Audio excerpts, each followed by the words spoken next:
Got a few holsters here I want to show. Various different kinds. If you're a firearms owner, handgun owner, and you've ever considered concealed carry or just carrying a sidearm when you're hiking, camping at the range, you probably looked at holsters yourself, and you may own this many, if not a lot more than I do. I want to show you what I got in my inventory and maybe go through some differences between them. Most of these are for Glocks. A couple of them are kind of generic holsters that'll work for almost any gun. Some of these are model specific, and there's a couple of 1911 holsters in here for my Springfield. So let me just go and break these down into categories real quick. There's several categories that these can fall in. For example, leather ones, leather, some leather, Kydex right here, polymer, these polymer holsters, nylon. These two are nylon holsters, and this is also nylon with some other kind of fabric. Paddle holsters, pancake holsters. That's a paddle holster. This one is a belt holster with a paddle attachment. Inside the waistband right here, inside the waistband, inside the waistband. So let's see. Let's go from kind of the generic ones from that going forward. This is a generic inside the waistband holster. I've used it for Glocks, for Springfields, for 1911s. There's not much support, and this you slide that inside your waist. This goes over on the outside. This is pretty comfortable, and it works with pretty much anything, and it's pretty cheap. I think I bought this off of eBay. But the thing about this one is that once you've got it inside your waistband, this is not going to stay open. Even though this is kind of doubled up on the lip here, it's not going to stay open, so reholstering is a two-handed operation. But on the other hand, it's really small and it's pretty comfortable. I don't know the brand, probably some kind of generic brand, but it's not bad if you are not too concerned with reholstering, the ability to reholster easily. This generic one, cheap, this is like $7 or $8 from Walmart. It'll fit pretty much anything. Has a Fastech style buckle as well as a snap, and then a auxiliary pocket for a magazine or a multi-tool or a knife or something like that. Velcro hook and loop, so it goes in your belt. You could kind of, tie this to a vest, a Molly vest or something like that, but it's kind of tricky. Yeah, you don't want this thing to be flopping around when you got it on your vest. But this is kind of a generic thing. You can generally, these kind of generic holsters, it's good to have a gun in it when you're carrying a gun in a bag or something like that, and you don't have a dedicated bag for it. So it keeps it from getting messed up, and if you have a round in the chamber, protects the trigger guard so it doesn't accidentally discharge. This one is also kind of generic. This is Uncle Mike's Sidekick, size 3, whatever that means. My Glock 33/27 fits here very snugly. I mean, it barely fits in here. I mean, I can get it in there and it's pretty tight. It does protect the trigger guard, so that makes it kind of a pocket holster, but not really for Glock 33, 27, or 26, because it's just too heavy for a pocket holster. Probably for something like a 380, this would be great for a pocket holster. Because of the shape, it'll stay nice and square inside your pocket. Another one is this is another Uncle Mike's Sidekick. This is a size 12. This is a belt holster. Now this one just has a snap. There's a little bit more rigidity here with this panel, so reholstering is a little bit easier.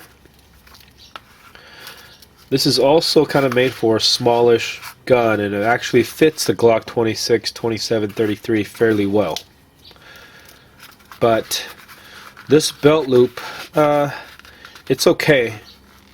Makes kind of top heavy. It's kind of low on the holster. But if you're wearing a jacket, it'll since it rides pretty high on your waist, makes it kind of a decent outside the waistband concealed carry candidate. Uncle Mike's makes decent quality stuff, mostly nylon type holsters for decent price. Okay, let's go to these polymer roto holsters. This is a Blackhawk Serpa CQC holster. The Serpa mechanism is this little button right here that engages the front of the trigger guard when you got your pistol in here. So that's the method of retention. This is going to be firearm specific. This one is for an XD, although it does fit an XD9, XD40, and the XD45, even though it's slightly larger. This is the Blackhawk system that lets you swap from a belt attachment to a paddle attachment, and also they have other attachments that let you connect this holster to, let's say, a Molly vest or drop leg platform or something like that. This is pretty popular. Kind of thick for concealed carry, but pretty good for range use. This is a Phobos, also plastic holster. Compared to the Blackhawk, the plastic is a little bit more flimsy, although it's a lot thinner. So this could possibly be a concealed carry in colder weather where you're wearing a jacket or a sweater or something, so you can cover it up better. It's just a there's the only method of retention here is the trigger guard here. There's some little indentions on the inside and on the outside, so when you slide your firearm in, it kind of grabs the trigger guard and keeps it in there that way. This is pretty inexpensive too. Good all-around use. This one is made for 1911. This is the model C21. Okay, so let's move on to, let's move this aside. These holsters. This is a holster that I had made for me. I bought it off of some guy on eBay, and he kind of makes these holsters that are sort of a crossbreed ripoff. This is an inside the waistband for 1911. Construction is pretty simple. Big piece of leather hide with a Kydex mold of the firearm, and then some belt loops that go on the inside. These are very good for concealed carry, very comfortable because of the leather, and they're very secure. And it conforms to the shape of your body really well. And this extra piece of leather prevents the metal of the firearm from touching you, so you don't get moisture on the firearm, and you don't, really feel the metal against you when you're walking around. So crossbreeds go for about 80 or 90 bucks. You can find these kind of rip-off ones for like closer to 50 bucks. And you can actually make these. And maybe in one video I'll show you guys how to do something like this. Another inside the waistband. This is the Kydex inside the waistband. And in fact, this is one that I made myself. Out of Kydex, pretty thick Kydex. Molded for a Glock 26, 27, or 33. Using Chicago screws to sandwich two pieces together And this is really firm for inside the waistband, so reholstering is a cinch. And I just got a couple of leather hide for the strap. The shape of this protrusion right here is supposed to sort of serve the same purpose as, you know, this leather, but it's a little bit sharp. It kind of digs into me when I wear it, so I may sort of round this out or cut it off, you know, maybe something like that, so it's more comfortable. But this is my second one I've ever made. This is my first one, which I'll talk about in a second. Inside the waistband Kydex holster. Okay, now these are pancake holsters. Oh, by the way, all these are probably best for concealed carry, because the pancake holsters hugs your body really well, and then obviously the inside the waistband is going to stay inside your pants, so also conceals really well. Now this is built much the same way as this one.